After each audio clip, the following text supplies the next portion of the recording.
Gertrude Stein's A Carafe That Is a Blind Glass. A kind in glass and a cousin, a spectacle and nothing strange, a single hurt color and an arrangement in a system to pointing. All this in not ordinary, not unordered and not resembling. The difference is spreading. All right, I'm gonna read that one more time. A kind in glass and a cousin, a spectacle and nothing strange, a single hurt color, and an arrangement in a system to pointing. All this in not ordinary, not unordered and not resembling. The difference is spreading. Mm. Yeah. I mean, this one's never, this one's never easy. And I think that ModPo, in ModPo, like in the syllabus, we've sort of offered the definitive reading of this poem. But as Ron Silliman suggests in this quick gloss of the poem, like this poem is sort of it's resisting it's resisting a definitive reading. It's resisting reading to some extent, which is what makes it so compelling.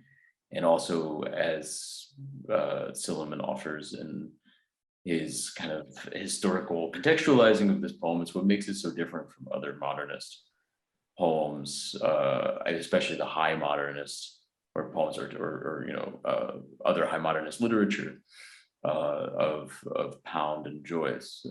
Stein is doing something that's actually quite different from what they're doing and demands a different kind of reading. But what was everybody's, first reactions or thoughts this time around on this chestnut? Well, I think when I read them side by side, both poems that we just trying to discuss, with the Dickinson poem, when I read it for the first time, I think that's one where I just didn't really need that much help to understand it at first, because it has meaning, and you really have to do the work to get the meaning, but I can see it on the horizon, whereas when I read this one, I really needed the essay to kind of get a grasp at what she's trying to say at all, because I didn't understand a thing before I read the essay. And so I kind of really had to do the work with this one even more than with Dickinson's. Sure, it demands work. Which is why I think ModPo, it's so celebrated in ModPo. And then what's the relation between the title and the text itself? The carafe doesn't come up again in the poem. Is it about the carafe? Us who make the connection and we say that the text is about the carafe? I think that's how we're supposed to understand it. That the text is a description of the carafe, that this carafe is a single hurt color. Yes, but where does she refer back to the title? She doesn't use on the expression or the term carafe anymore. Right, of course. Why not starting the first sentence with a carafe is a kind in glass, etc. Right. Yeah, because I think that would undo this project of radical non-referentiality. So it's us who make the connection, and it is like a dictionary, and also in dictionaries you do not use the expression again, and it is clear that it refers to that, but actually we make this connection and many other connections. And exactly, yeah, and she's I actually think the dictionary is a good comparison, right? Because you don't describe a word with itself. So here she's like, okay, this is what I'm going to try to describe, and I can't use it's like playing taboo or something. It's like I can't use this word anymore. Now I have to I can't describe a carafe by saying it's a carafe. That doesn't make any sense, right? Well, it makes perfect sense for us because we all know what that means already, right?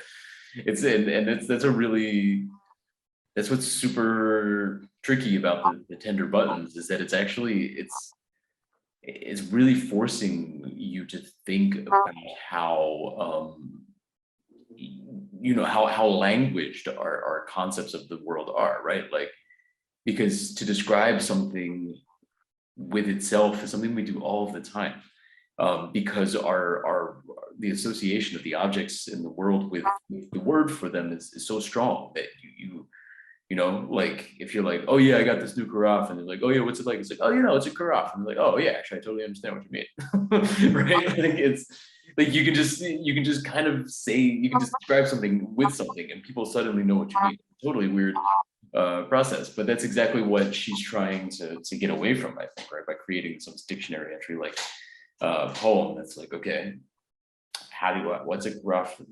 How do you describe a carafe if you can't use the word carafe? And all of the other like sort of givens that we would default to. And this is what it comes up with. Something like addiction. Go ahead, Mary.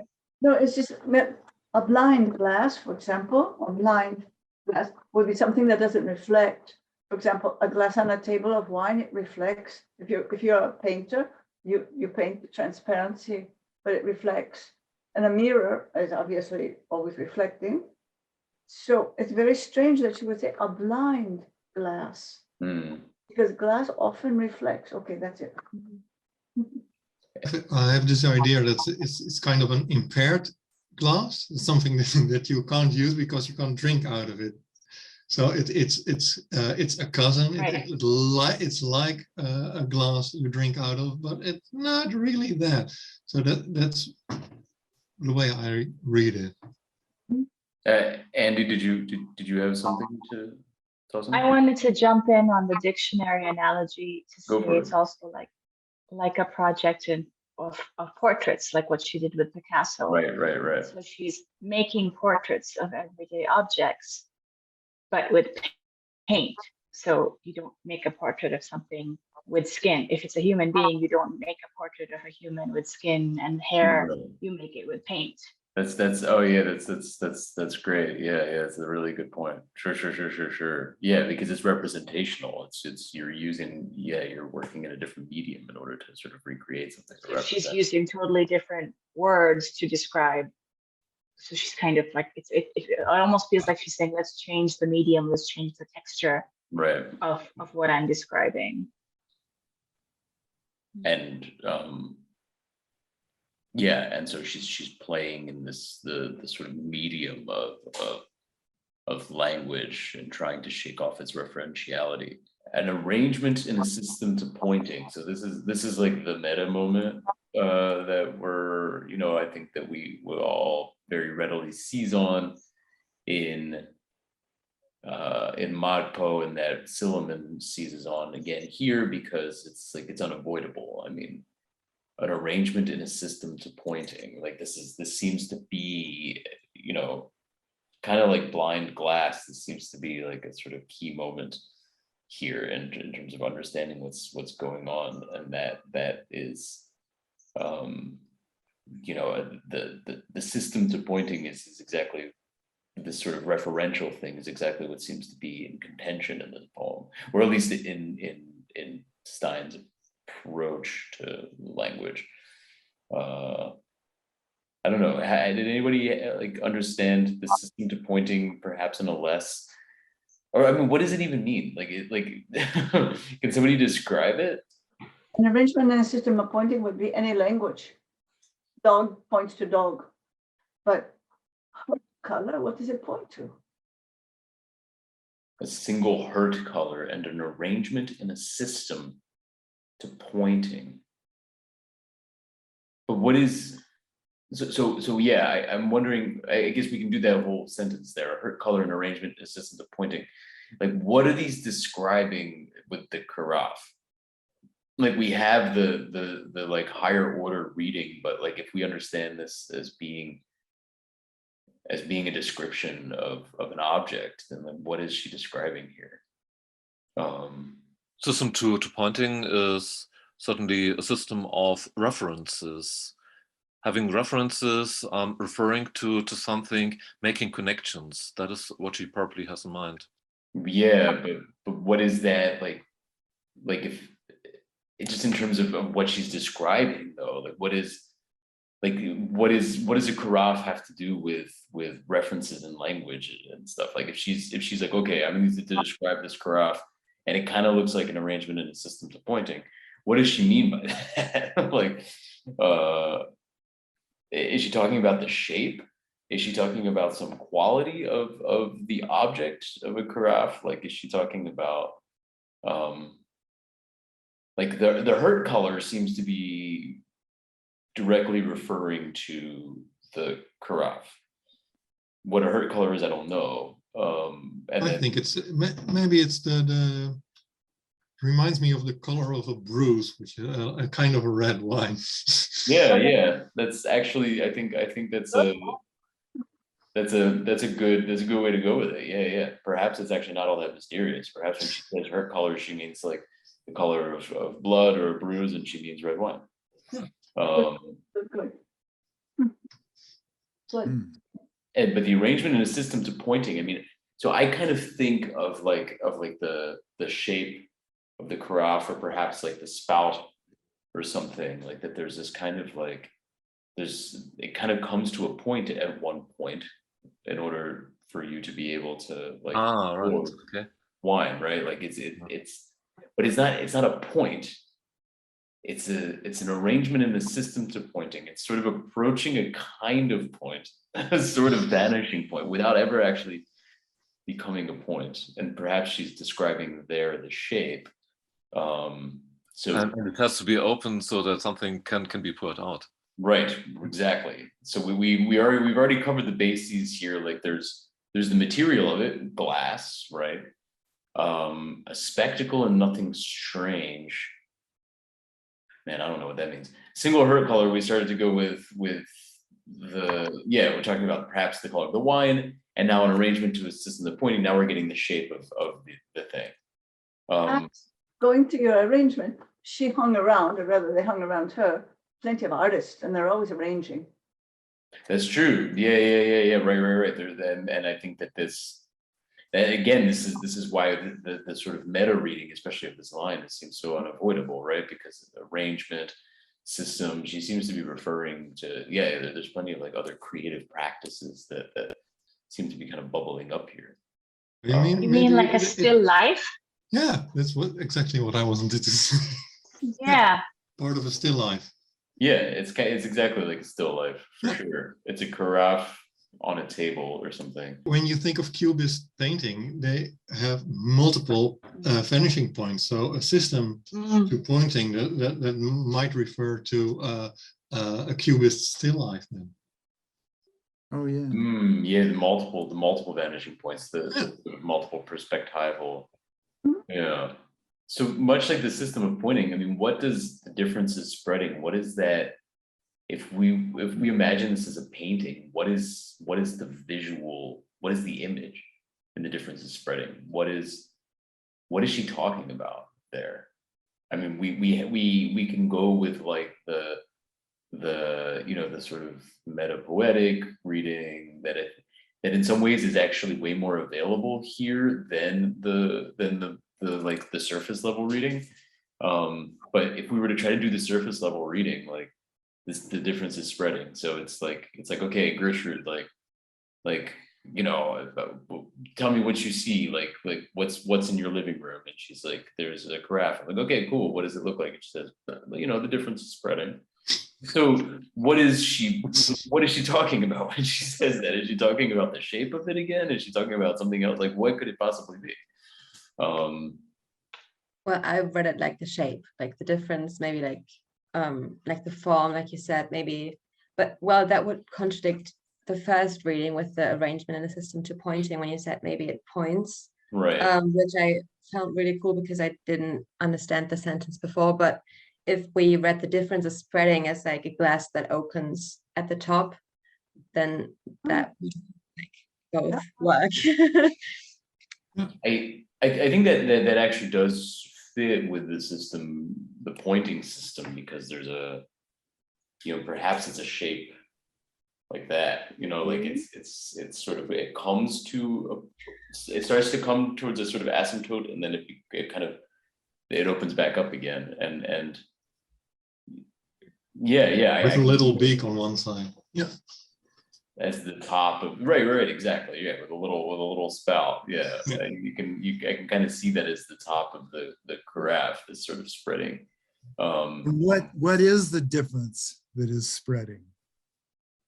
See, I think in a really surface level way, she's not saying that the difference, the capital D difference, is a thing that is spreading. I think she's saying that, like, oh, the difference between this object and other objects is the spreading. So she's saying, like, this is like, oh, there's a whole, there's a carafe here, and next to it's like a glass, and next to it is like, I don't know, a bottle of wine or something. And she's like, oh yeah, it's not unordinary, but it's still kind of cool. It's a little bit different. And what's different from what's really setting it apart is that it spreads. It's just spreading at the top. That's what, she's almost having this like really like kind of like trippy encounter with like everyday objects, where she's like, if you were just to really stare at something to the point that it became completely defamiliarized, you'd be like, oh wow, it's kind of cool that the thing spreads out at the top. That's sort of what makes it different from everything else. And it's true, because nothing else is, you don't really have that many objects that do that, right? Like maybe a vase or something, but but it's like, oh, this is what makes this object. That's what the difference is the spreading. It kind of loops back to why she was trying at the beginning to say a kind of glass, a cousin. And so she's trying to, so at the end, you kind of see that she's saying, this is how it's a cousin. This is how it's a kind. Right.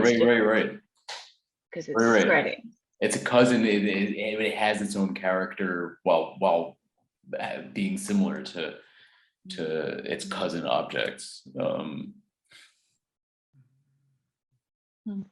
Of course, when you, as we just spoke about this as a kind of a cubist painting, then you could see the difference between reality and the paintings they made is getting bigger, because we really at that 1914 the difference between realism and the cubists started growing.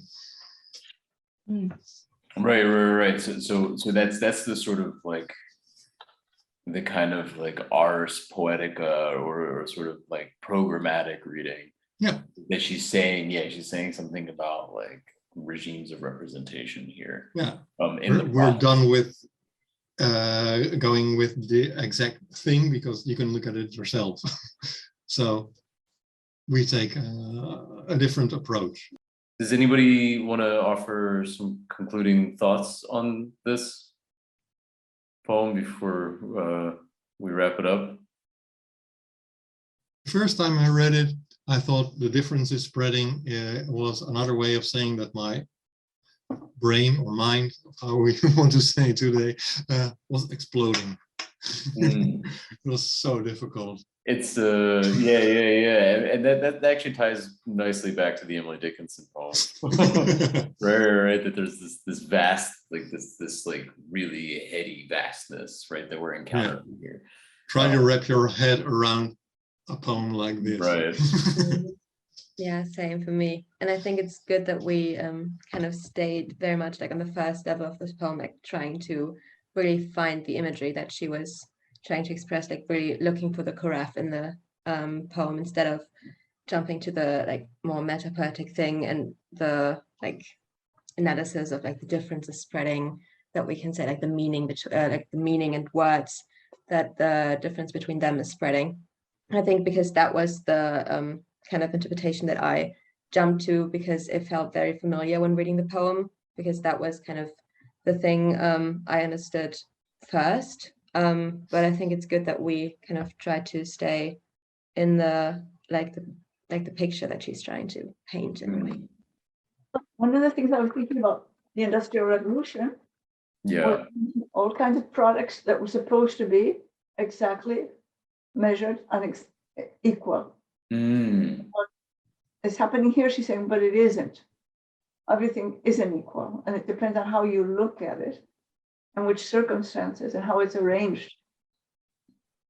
Oh, that's so fascinating. So thinking of like the the sort of detectable irregularities in a glass object that's might be blown or even perhaps produced, you know, by a glass blower, like by hand, and thinking about that versus the standardization of mass-produced objects, which is the theme, of course, of the long dress poem, that is all that we talk about elsewhere in ModPo. Oh, that's very fascinating, Mary, doing the kind of historical reading there, which I think is very available because it's Tender Buttons is all about like talking about objects and in some ways thinking of their origins, I guess. Yeah. So that kind of shines a light on the negation throughout.